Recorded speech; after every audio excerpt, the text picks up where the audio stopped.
Hello everyone. तो आज के हम वीडियो में कैश फ्लो स्टेटमेंट का क्वेश्चन नंबर 27 कर रहे हैं। तो सबसे पहले इसमें कौन से अकाउंट बनेंगे और कितने बनेंगे वो मैं आपको बता देती हूँ।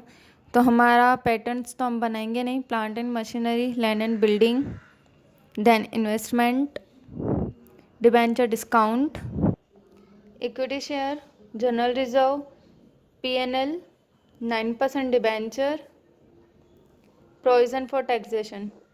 तो हमारे 1 2 3 4 5 6 7 8 9 और एक कैश फ्लो बनेगा। ठीक है, तो हम सबसे पहले अकाउंट्स बना लेते हैं सारे।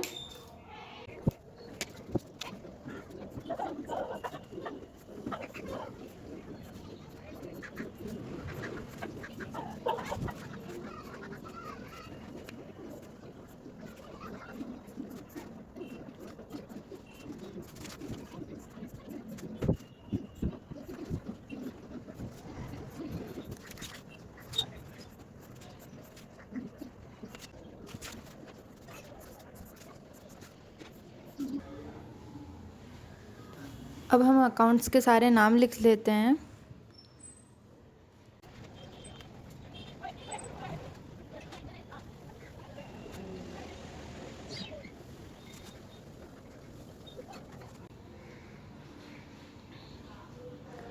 तो यहाँ पे डिबेंचर डिस्काउंट के नीचे मैं डिबेंचर अकाउंट बना रही हूँ ताकि हमें एंट्री करने में दिक्कत नहीं आए। Okay, debenture account 9% debenture account, और यहाँ पे मैं इक्विटी शेयर का बना लूँगी।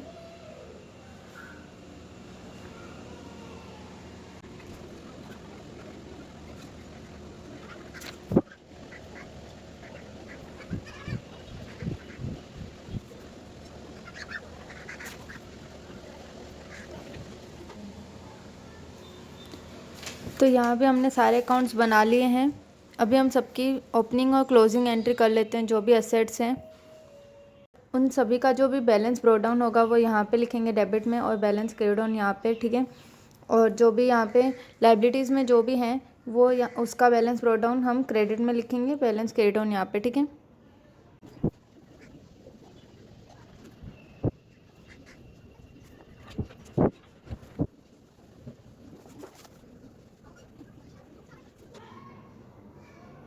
अब डिबेंचर डिस्काउंट जो है वो यहाँ पे लाइबिलिटीज़ में है, तो हम यहाँ पे लिखेंगे बैलेंस ब्रो डाउन। ठीक है,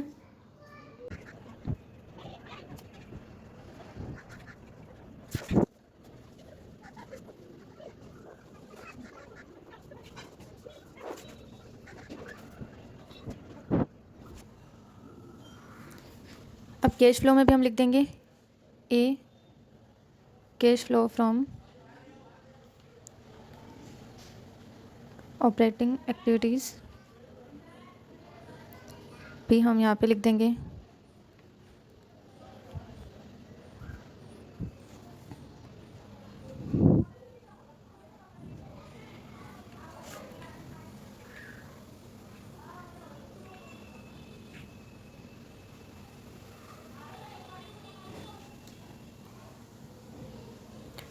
तो यहाँ पे हमने सारा लिख दिया है। अब हम क्वेश्चन स्टार्ट करते हैं एडिशनल इन्फॉर्मेशन से। ठीक है, तो investment of ₹30,000 was sold at such price so as to realise 20% profit on selling price. तो इन्वेस्टमेंट हमने 30,000 में सोल्ड किया है। ठीक है, तो यहाँ पे सबसे पहले ये इजी एंट्री है कि यहाँ पे बैंक अकाउंट लिख दो और ब्रैकेट में सोल्ड लिख दो 30,000।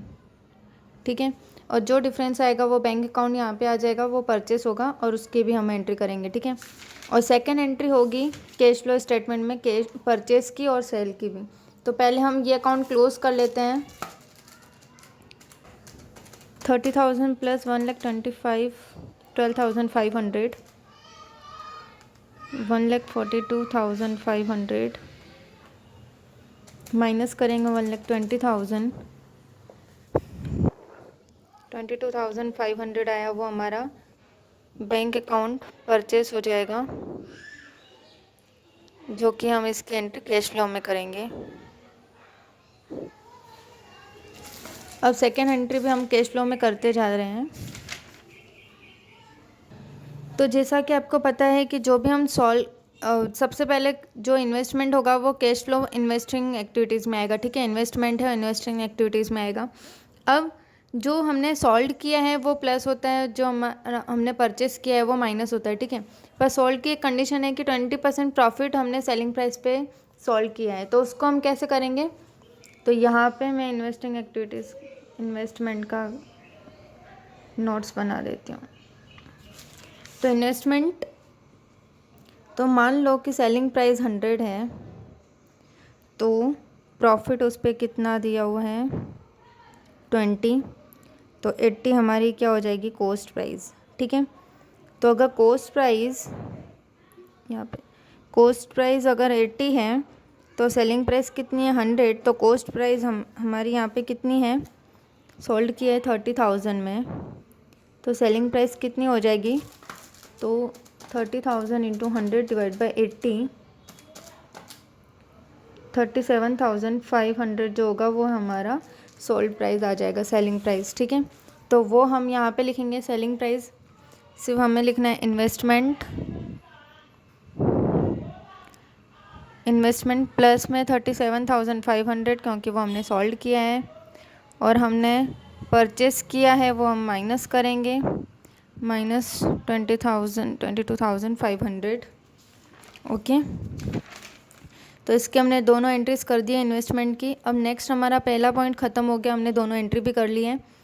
सेकंड है 1/4/2008 company has been given bonus share in the ratio of 1 bonus share against 3 equity share held, provision for this is done from general reserve. तो यहाँ पे बोनस शेयर का भी मैं आपको बता देती हूँ, हमने लास्ट सम में भी कर चुके हैं ये वाली पॉइंट, और ये वाली भी इन्वेस्टमेंट वाली भी कर चुके हैं, पर फिर भी मैं आपको बता देती हूँ यहाँ पे कि एक इक्विटी शेयर पे कितने हैं, 3 इक्विटी शेयर पे एक बोनस मिल रहा है, 3:1 का है, ठीक है।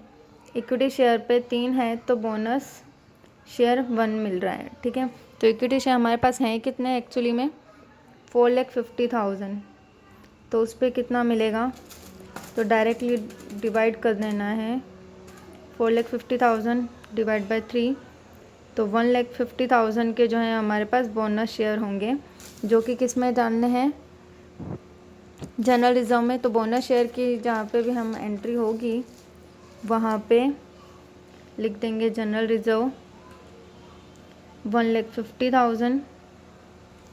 अब इसको भी हम कर देंगे क्लोज, तो 7,50,000 तो है ही यहाँ पे, 7,50,000 माइनस 4,50,000 माइनस 1,50,000, तो जो 1,50,000 हमारा आया डिफरेंस वो जाएगा बैंक अकाउंट में, जो हमने क्या किया है, क्या कहलाएगा वो इशू शेयर्स, ठीक है। और इशू जो हम इक्विटी शेयर्स करते हैं उसकी एंट्री हम कैश फ्लो में करते हैं, ठीक है। तो उसकी एंट्री हम कैश फ्लो में करेंगे, कहाँ पर, तो फाइनेंसिंग में, ठीक है। तो यहाँ पे लिख देंगे इक्विटी शेयर 1,50,000। अब ये प्लस होगा या माइनस, तो हमने इशू किया है तो प्लस में जाएगा, ठीक है। अब जो जनरल रिजर्व की एंट्री है, जो कि हमने बोनस शेयर है जो हमने जनरल रिजर्व में किया था, तो उस जनरल रिजर्व में भी एंट्री हम कर देंगे। इक्विटी शेयर हमने क्लोज कर दिया अकाउंट भी, अब जनरल रिजर्व में भी लिख देंगे यहाँ पे इक्विटी शेयर, हमने यहाँ पे क्रेडिट में जनरल रिजर्व लिखा है, तो इसकी अपोजिट एंट्री जनरल रिजर्व में डेबिट साइड हो जाएगी 1,50,000। अब इसको भी हम क्लोज कर देंगे, 1,50,000 प्लस 1,50,000 तो आ जाएगा 3 लाख माइनस 2,25,000 तो 75,000, ये हमारा जाएगा P&L में। तो P&L में यहाँ पे क्रेडिट में है तो यहाँ पे डेबिट साइड लिख देंगे जनरल रिजर्व 75,000, ओके। तो हमारा सेकंड जो है वो भी कंप्लीट हो गया, सारी एंट्रीज हमने कर दी। इक्विटी शेयर की यहाँ पे जो इशू किया था उसकी हमने कैश फ्लो में कर दी, और जो जनरल रिजर्व की थी वो जनरल रिजर्व में कर दी, जो डिफरेंस है वो P&L में, और P&L का जो है वो P&L में एंट्री कर दी और इसको भी क्लोज कर दिया, ठीक है। उसके बाद है न्यू डिबेंचर व issued issued at 5% discount during the year. तो 5% डिस्काउंट हमने डिबेंचर इशू किए हैं। तो डिबेंचर का मैंने आपको पहले भी बताया है कि जो डिफरेंस आ रहा है उस पर डिस्काउंट निकालेंगे। तो 2,10,000 का माइनस करेंगे 1,50,000, 60,000 का 5% करेंगे तो 3,000 आएगा। तो 3,000 की एंट्री हम यहाँ पे करेंगे डिस्काउंट अकाउंट 3,000। अब जो डिफरेंस आया है वो क्या हो जाएगा, बैंक अकाउंट में जाएगा। तो यहाँ पे ज़्यादा है 2,10,000, 2,10,000 माइनस 1,50,000 माइनस 3,000, 57,000 जो बैंक अकाउंट में जाएगा और ये क्या कहलाएगा, इशू। ओके, ये आपको ब्रैकेट में लिखना हो तो लिख सकते हो वरना स्किप भी कर सकते हो। अब ये डिस्काउंट की एंट्री यहाँ पे है तो डिस्काउंट अकाउंट में भी जाएगा, इसलिए हमने ऊपर नीचे बनाया है। तो यहाँ पे क्रेडिट में है तो यहाँ पे डेबिट में डिबेंचर अकाउंट और ब्रैकेट में लिख सकते हो डिस्काउंट 3,000। इसको भी हम क्लोज कर देंगे 3,000 और यहाँ पे आ जाएगा P&L अकाउंट 1,500 जो डिफरेंस आया, ठीक है। माइनस करने पर 3,000 में से 1,500 माइनस करेंगे 1,500 यहाँ पे आएगा। तो ये जो है क्रेडिट में है तो हम यहाँ पे लिखेंगे डिबेंचर डिस्काउंट अकाउंट, डेबिट में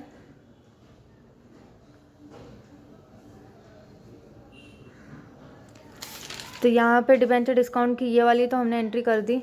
अब इसके इशू की एंट्री है डिबेंचर की। तो डिबेंचर हमने इशू किया है तो यहाँ पे आ जाएगा डिबेंचर हमने कितने का इशू किया है 57,000। तो हमने इशू किया है तो वो प्लस में ही होगा, तो 57,000 प्लस में, ठीक है। तो हमने सारी एंट्री डिबेंचर की भी कर ली है। तो हमारा थर्ड पॉइंट कंप्लीट हो गया। अब फोर्थ है during the year tax and dividend व पेड ₹82,500 एंड 81,000 रिस्पेक्टली। तो हमने टैक्स यहाँ पे पे किया है, during the tax and dividend व पेड 82,500। तो यहाँ पे टैक्स पे में लिख देंगे बैंक अकाउंट 82,500, यहाँ पे क्लोज कर देंगे और जो यहाँ पे आया वो कहाँ पे जाएगा, P&L अकाउंट में, ठीक है। तो यहाँ पे लिख देंगे टैक्स प्रोविज़न फॉर टैक्स। तो यहाँ पे डिफरेंस निकालते हैं हम 82,500 प्लस 1,20,000। तो ये माइनस करेंगे 90,000 तो 1,12,500। ये P&L में लिखेंगे हम यहाँ पे 1,12,500 और ये जो है 82,500 इसकी हम करेंगे कैश फ्लो में एंट्री, जो हम करते हैं माइनस टैक्स 82,500। ओके, ये हम माइनस करते हैं वो है। उसके बाद डिविडेंड लिखा है तो डिविडेंड 81,000 पे किया है हमने, तो P&L में लिखेंगे एक तो डिविडेंड 81,000 और दूसरी एंट्री हम कैश फ्लो में करेंगे। कहाँ पे करेंगे, तो फाइनेंसिंग डिविडेंड माइनस का 81,000 हमने पे किया है तो ओके। उसके बाद है ये हो गया machinery having book value of 75,000 was sold eight 20% loss during the year. तो यहाँ पे मैं आपको बता देती हूँ ये कैसे करेंगे। तो मान लो कि जो बुक वैल्यू है वो 100 है, लॉस हमने किया है 20% तो -20 तो 80 आएगा, ये हमारी सेलिंग प्राइस है। अब बुक वैल्यू हमें बुक में क्या दे रखी है, अगर 100 है, देखो यहाँ पे 100 है, सेलिंग प्राइस 20 है, सेलिंग प्राइस 80 हो जाएगी, ठीक है। अगर बुक वैल्यू 100 है तो सेलिंग प्राइस 80 है। अगर बुक वैल्यू यहाँ पे 75,000 दी है, ठीक है, तो सेलिंग प्राइस कितनी होगी, हमने कितने में सेल किया होगा, अगर हमने 20% लेस किया है तो, ठीक है। तो 75,000 इंटू 80 डिवाइड बाय 100 60,000। तो हमने कितने में सोल्ड किया होगा, 20% लेस से 60,000 में, ठीक है। तो हमारा हम यहाँ पे लिख देंगे 60,000 सोल्ड किया है, बैंक अकाउंट में लिखेंगे सेल 60,000। लॉस कितना हुआ, 75,000 था, ठीक है। तो हमारा लॉस कितना हुआ, 15,000 का, ठीक है। 60,000 में हमने बेची। फिर ये हो गया। अब नीचे नेक्स्ट है, यहाँ पे डेप्रिसिएशन दिया हुआ है मशीनरी और लैंड एंड बिल्डिंग का। तो मशीनरी का तो हम अभी पॉइंट कर रहे हैं, तो हम यहाँ पे लिख देते हैं डेप अकाउंट 52,500। अब हम इसे क्लोज कर देते हैं क्योंकि और कुछ भी बाकी नहीं है लिखने के लिए। तो 52,500 पहले हम यहाँ पे प्लस करते हैं, 60,000 प्लस 15,000 प्लस 52,500 प्लस 6,75,000, तो 80,25,500 माइनस करेंगे 5,25,000,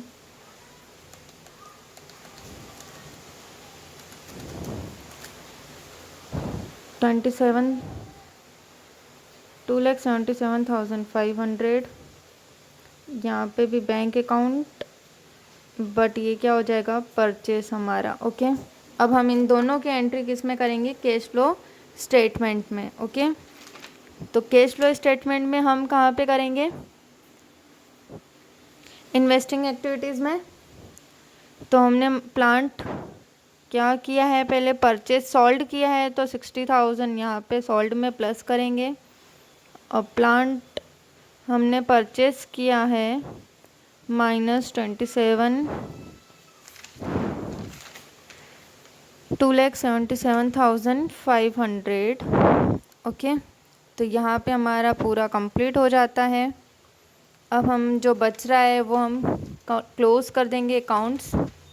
तो लैंड एंड बिल्डिंग का है, डेप हम लिख लेते हैं यहाँ पे 45,000। अब प्लस कर लेते हैं 4,50,000 जो है यहाँ पे, माइनस करेंगे 45,000 माइनस 40, तो ये तो उतना ही आ जाएगा। इसका कुछ भी बच रहा नहीं है, ना सोल्ड हो रहा है ना परचेस, तो ये अकाउंट डायरेक्टली बंद हो जाएगा और कुछ नहीं होगा। उसके बाद इन्वेस्टमेंट हमने कर दिया है, डिबेंचर डिस्काउंट हो गया है, डिबेंचर हो गया है, इक्विटी शेयर हो गया है, जनरल रिजर्व हो गया है, प्रोविज़न फॉर टैक्सेशन हो गया है। अब हमें पीएनएल बंद करना है, ओके। तो हम पीएनएल कर लेते हैं। तो यहाँ पे हमारा सबसे पहले है पैटर्न्स। तो हम पैटर्न जो डिफरेंस है वो लिखेंगे, जैसा कि हम कैश फ्लो में करते थे, पर पीएनएल अकाउंट हमने बनाया है अलग से, तो इसमें करेंगे पैटर्न्स। जो डिफरेंस है वो यहाँ पे लिखेंगे। तो 20,000 का डिफरेंस है, तो 20,000 लिखोगे यहाँ पे। प्लांट एंड मशीनरी का, तो डेप हमारा बाकी था और लॉस भी हमारा लिखना बाकी है, तो डेप प्लांट 52,500 और loss on plant 15,000, dep on land and building 45,000। तो ये भी हो गया। उसके बाद गुडविल, गुडविल है 10,000 का डिफरेंस है, तो 10,000 यहाँ पे लिख देंगे। गुडविल हमारा हो गया। अब उसके बाद है इन्वेस्टमेंट। तो इन्वेस्टमेंट में हमारा जो है एक एंट्री बाकी है, जो कि हमारा प्रॉफिट हुआ है यहाँ पे 1,20,000 है, और एंडिंग में हमारा 1,12,500 है। तो यहाँ पे इन्वेस्टमेंट का जो पॉइंट है, हमने परचेस कितने में किया है 22,500 में, और सेल हमने कितने में किया है 30,000। तो जो 7,500 का जो डिफरेंस आया वो हमारा प्रॉफिट हुआ, तो वो हम यहाँ पे लिखेंगे प्रॉफिट ऑन इन्वेस्टमेंट 7,500। उसके बाद है स्टॉक। तो स्टॉक हमारा यहाँ पे लिख देंगे ऑपरेटिंग एक्टिविटीज़ में, जो हम यहाँ पे लिखते हैं चेंजेस इन वर्किंग कैपिटल में लिखते हैं, तो वो स्टॉक हमारा उसमें आ जाएगा। तो हम यहाँ पे अभी तो वो पीएनएल अकाउंट बनाए, तो हम यहाँ पे भी डायरेक्ट कर सकते हैं। तो स्टॉक 60,000 में से 20,000 माइनस करेंगे, 40,000 का यहाँ पे एंट्री आएगी। तो ये 20,000 नहीं है, यहाँ पे 1,20,000 है, जो बाय मिस्टेक यहाँ पे हो गया है, यहाँ पे कुछ नंबर्स मिट गए हैं, तो यहाँ पे भी 60,000 ही आएगा। और जो यहाँ पे स्टार्टिंग में 60 है और 1,20,000 है क्लोजिंग में, तो हमें पता है कि माइनस होगा, ठीक है। उसके बाद कैश बैलेंस दिया हुआ है, यहाँ पे 60,000 है कैश बैलेंस, तो यहाँ पे मेरे पास जगह नहीं है, पर यहाँ पे मैं लिख देती हूँ ओपनिंग और क्लोजिंग कैश बैलेंस। तो यहाँ पे ओपनिंग है, ओपनिंग हमें दिया नहीं हुआ है कैश बैलेंस में, ठीक है। पर यहाँ पे देखो बैंक ओवरड्राफ्ट दिया हुआ है 82,500, तो वो माइनस हो जाएगा, बैंक ओवरड्राफ्ट है तो, ठीक है। और हमारा यहाँ पे क्लोजिंग 60,000 है, तो वो हमें आंसर लाना है 60,000 इन सब का प्लस माइनस करके, ओके। तो यहाँ पे स्टॉक हो गया हमारा, कैश बैलेंस भी हो गया, डेटर्स, तो डेटर्स 1 लाख है यहाँ पे, और यहाँ पे है 1,40,000, तो ये भी ज़्यादा है, तो यहाँ पे माइनस का 40,000 आएगा। उसके बाद है बिल्स रिसीवेबल, बिल्स रिसीवेबल, उसके बाद है बिल रिसीवेबल। तो यहाँ पे मैंने चेकआउट किया है, यहाँ पे 20,000 नहीं है, यहाँ पे 25,000 है, तो 35 माइनस 25 करोगे तो 10,000 आएगा, जो कि यहाँ पे हम प्लस में लिखेंगे, क्योंकि ये यहाँ पे कम हो रहा है, ठीक है, डिक्रीज़ हो रहा है। जैसे कि स्टॉक में आपने यहाँ पे इंक्रीज़ हुआ था तो माइनस किया था, तो यहाँ पे डिक्रीज़ हो रहा है तो प्लस करेंगे। प्रिलिमिनरी एक्सपेंसेस तो 27,000 है, माइनस 18,000, 9,000,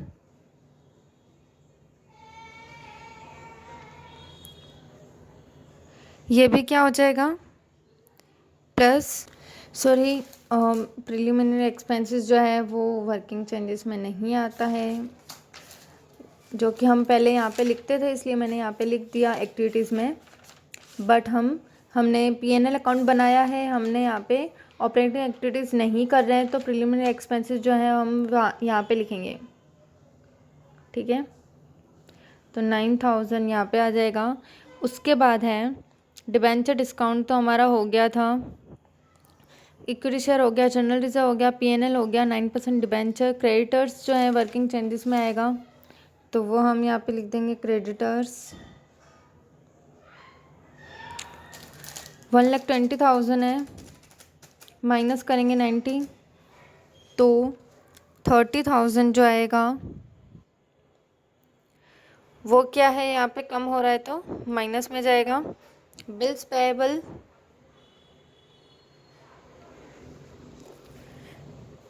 1 लाख और 1,40,000 में ज़्यादा हो रहा है, तो 40,000 यहाँ पे हम प्लस में लिखेंगे। उसके बाद है अनपेड एक्सपेंसेस 27,500 माइनस 10,000, तो 17,500, वो भी हम यहाँ पे क्या करेंगे माइनस में, जस्ट बिकॉज ये कम हो रहा है, डिक्रीज़ हो रहा है, ठीक है। यहाँ पे भी ये डिक्रीज़ हुआ था तो हमने माइनस में किया था। प्रोविज़न फॉर टैक्सेशन हो गया, बैंक ओवरड्राफ्ट हमने यहाँ पे लिख दिया है 82,500, ठीक है। तो हमारा ऑलमोस्ट कंप्लीट हो चुका है यहाँ पे सारा। अभी हमें यहाँ पे प्रॉफिट लिखना था, जो कि यहाँ पे मैं जगह छोड़ना भूल गई हूँ, तो मैंने यहाँ पे लिख दिया। अब हम पीएनएल अकाउंट क्लोज करके प्रॉफिट जो यहाँ पे आएगा वो यहाँ पे लिख देंगे। तो सबसे पहले हम क्लोज करते हैं पीएनएल अकाउंट, तो 20,000 प्लस करेंगे 52,500 plus 15,000 plus 45,000 plus 10,000 plus 1,500 plus 11,500 plus 81,000 plus 9,000 plus 75,000 plus 20,007 2,07,000, तो 6,28,500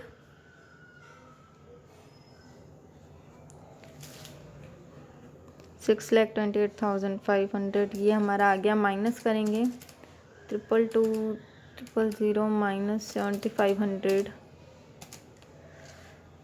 तो 3,99,000, जो कि हम यहाँ पे लिखेंगे कैश फ्लो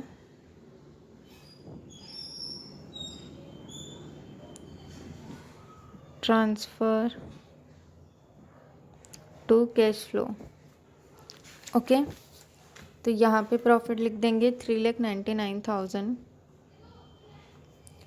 उसके बाद है ये सब प्लस माइनस करेंगे, 60,000 है, 40 माइनस लगाते जाना है आपको, 10,000 प्लस 30,000 माइनस का 40,000 प्लस 17,500, तो 97,500 माइनस का आया है वो हम यहाँ पे लिखेंगे। अब यहाँ पे इन दोनों का करेंगे 3,99,000, 30,15,00। उसके बाद ये माइनस करेंगे, ये बिफोर है, ये आफ्टर वाला आ जाएगा, माइनस 82,500, 2,19,000।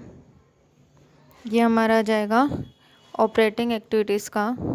उसके बाद हम ये प्लस माइनस करते हैं, 37,500 प्लस 22,500, आगे माइनस लगाएंगे, प्लस 60,000 प्लस 277,500 माइनस करेंगे, तो यहाँ पे आ जाएगा 20,25,000 माइनस का। अब बी जो है ये हमारा बी ऑपरेटिंग एक्टिविटीज़ का आ गया। अब हम ये माइनस करेंगे 2,19,000, तो 16,500 जो आया हमारा प्लस का। अब ये वाले जो तीनों हैं 1,50,000 प्लस का 57,000 प्लस 81,000 पर 81,000 के आगे माइनस लगाना है, तो 1,26,000 आएगा प्लस का, प्लस 16,500 प्लस करेंगे, माइनस करेंगे 82,500, तो हमारा 60,000 आ गया, जो कि हमारा क्लोजिंग कैश बैलेंस है। ओके, तो आई होप आपको ये क्वेश्चन समझ में आया होगा किस तरीके से हमने किया। ओके, कुछ भी डाउट हो तो आप कमेंट करके पूछ सकते हो। Okay, thank you.